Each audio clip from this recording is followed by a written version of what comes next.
जय श्री राम मित्रों। तो इस वीडियो में बात करने वाले एक ऐसे इंसान के बारे में जिसने 2024 के अंदर इंडिया के अंदर इलेक्शन को इन्फ्लुएंस किया। ये वही इंडिया है जिसे डेमोक्रेसी का मदर कहा जाता है, और यहाँ पे उसने अपनी बातों अपनी तर्कों से नरेंद्र मोदी जैसे ताकतवर नेता को भी एक असहाय तरीके से दिखाया था, और इस लेवल का उन्हें मजबूर कर दिया था कि उनके पास इनके जो तर्क थे या फिर इनके जो फैक्ट्स थे उसका जवाब या फिर उसका कोई कह सकते हैं तोड़ नहीं था, जिसके कारण 2024 के इलेक्शन में बीजेपी को मेजोरिटी नहीं मिल पाई थी।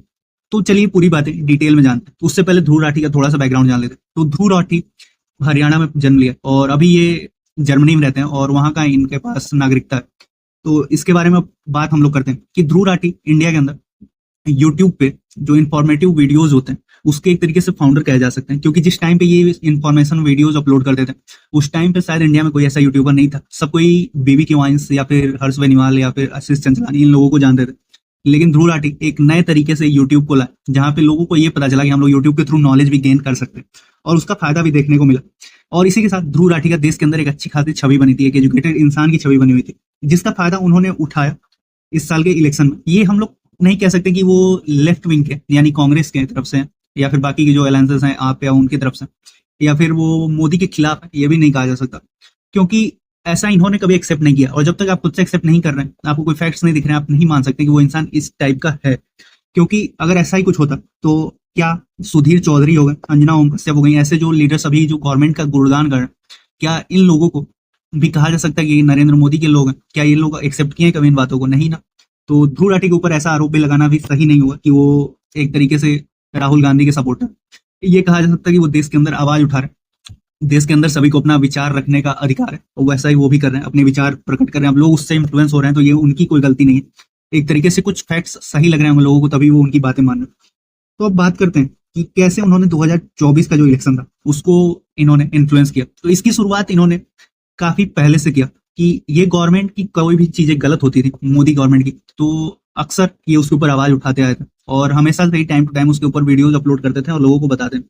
फिर जब इलेक्शन नजदीक आया उस टाइम पे इन्होंने जो अपोजिशन पार्टीज का भी एक पॉइंट उठ रहा था कि मोदी डिक्टेटर हैं, ऐसी चीजें छोटी मोटी थी, लोग उतना ध्यान नहीं दे रहे। लेकिन फिर ध्रुव राठी अपना एक वीडियो लाए जिसमें उन्होंने दिखाया कि नरेंद्र मोदी किस तरीके से डिक्टेटर बनते जा रहे हैं और देश के अंदर एक समय के बाद से ऑटोक्रेसी आ जाएगी, जिसके बाद देश के अंदर जो युवा थे या फिर जो वोटर्स थे उनके बीच में भी ये चीजें पहुंची कि देश के अंदर ऐसा कुछ होने वाला है, जिसके बाद से मोदी के खिलाफ एक तरीके से नाराएं भी चलने लगी और मोदी को एक तरीके से डिक्टेटर के तौर पर देखा भी जाने लगा। शायद ये चीजें लोगों के दिमाग में बैठी, इसी की वजह से बीजेपी को इस साल मेजोरिटी भी नहीं मिली। आप लोग ये चीजें देख सकते हैं। और अगर हम लोग बात करें तो इन्होंने एक पैटर्न बनाया था जिस हिसाब से ये वीडियोज अपलोड करते थे, लोगों को लगता था ये काफी ज्यादा एजुकेटेड है। ठीक उसी तरीके से जो लोग मोदी के सपोर्ट में वीडियोज बनाते थे उसके बारे में बात करते थे, ये उन्हें अपने वीडियोज के थ्रू या अपने ट्वीट्स के थ्रू ये दिखाने की कोशिश करते थे कि वो लोग या तो अंधभक्त है या फिर अनपढ़ है।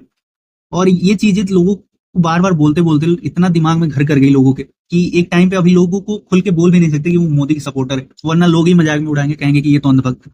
ऐसा आपने अपने आसपास में भी देखा होगा कि आपके साथ भी ऐसा कुछ होता होगा अगर आपको तो अगर मोदी का सपोर्टर बोले तो इसका भी उन्होंने बखूबी यूज किया। और एक तरीके से इन्होंने देश के अंदर मोदी के खिलाफ कुछ हद तक, तो अगर हम लोग ना कहें कंप्लीटली इन्होंने सारा काम किया, लेकिन कुछ हद तक इन्होंने ये चीजें लाई। इन्होंने राहुल गांधी का जो एक छवि बन चुका था कि वो मजाकिया इंसान है, मतलब उनको लोग मजाक के तौर पे लेते थे, उन्हें पप्पू कह के लोग चिढ़ाते थे, शहजादा कहते थे, सोने के चम्मच लेके पैदा हुए, ऐसा कुछ कहा जाता था उन्हें। इसका भी मैंने क्लैरिफिकेशन अपने पिछले वीडियो में दिया हुआ है, आप लोग वो भी देख सकते हैं। तो इन सब चीजों के बाद से भी राहुल गांधी की जो छवि थी वो अभी आज के टाइम पे एक दलित का या फिर किसान का नेता उन्हें दर्शाया जा रहा है, और इस छवि को बनाने में ध्रुव राठी का काफी बड़ा योगदान रहा।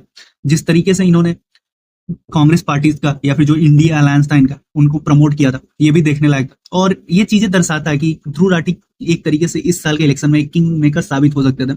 भले ही वो इस बार ना हुए, लेकिन आने वाले चुनाव में जरूर कभी ना कभी राहुल गांधी की सरकार आएगी, ऐसी उम्मीद है। और ऐसा अगर होता है तो ध्रुव राठी का योगदान माना जाएगा और देखा जाएगा कि राहुल गांधी इस चीज को किस तरीके से लेते हैं और इसका उन्हें क्या इनाम मिलता है, ये भी देखने वाली बात होगी। और अगर हम लोग बात करें तो इलेक्शन के टाइम पे जब उनके वीडियोज आ रहे थे, आप लोगों ने देखा होगा कि लगातार पूरे इलेक्शन का जो एक महीने तक इलेक्शन चला था उसके बीच में इन्होंने लगातार मोदी को टारगेट किया था। हर पेज के इलेक्शन के टाइम पे इनकी वीडियोज आ रही थी जहां पे वो बार बार मोदी को डिक्टेटर दिखाते थे। फिर बीच में केजरीवाल अरेस्ट हुए तो डरा हुआ डिक्टेटर की वीडियो आई, मोदी गवर्नमेंट की कोई भी गलतियां होती उसे तुरंत उजागर की जाती थी इनके द्वारा। तो यही सारी चीजें थी और जिसके कारण इन्होंने मोदी को अच्छे खासे तरीके से टारगेट किया। और इसका परिणाम ये हुआ कि 2024 के इलेक्शन में जो सबसे बड़ा टेक अवे था कि इन लोगों के लिए कि पिछले 10 सालों से कांग्रेस पार्टी या फिर हम कहें कि हमारे सांसद में जो कि हमारा पार्लियामेंट है, वहां पे आज तक कोई भी पिछले 10 सालों से कोई भी लीडर ऑफ अपोजिशन नहीं बन पाया था। पिछले 10 सालों से आप सोच सकते हो कि अपोजिशन इस लेवल की वीक हो चुकी थी कि किसी के पास 50-55 सीट नहीं हुआ करते थे कि वो अपना एक लीडर ऑफ अपोजिशन बना दे। कम से कम इस बार ध्रुव राठी के बलबूते ऐसा हुआ कि देश के अंदर एक अपोजिशन पार्टी का एक लीडर आया। और इसका दूसरा जो इम्पैक्ट था कि बीजेपी ने अपना मेजोरिटी मिस कर दिया। और तीसरा जो कि मोदी एक टाइम पे ब्रांड बनते जा रहे थे, अब उनको एक छवि जो था वो डिक्टेटर के तौर पे दिखाया जा रहा, उन्हें हिंदुओं का लीडर के तौर पे ज्यादा दिखाया जा रहा, उनको अडानी अंबानी का फ्रेंड यानी एक एलिट वर्ग का नेता दिखाया जा रहा। एक टाइम पे ये नरेंद्र मोदी ही थे जिन्हें एक गरीब वर्ग का नेता समझा रहा था, जो जमीनी स्तर से उठ के इस लेवल पर पहुंचे थे। आज लोगों की नजर में ये चल रहा है कि नरेंद्र मोदी सिर्फ अडानी अंबानी के नेता है और सिर्फ अमीरों के साथ है। तो ये चीजें थी जो दर्शाती है कि ध्रुव राठी एक किंग मेकर है और मॉडर्न डे चाणक्य भी कहा जा सकता है। अगर आपकी इसके बारे में कोई प्रतिक्रिया हो तो जरूर बताइएगा। मिलते हैं अगली वीडियो में। धन्यवाद।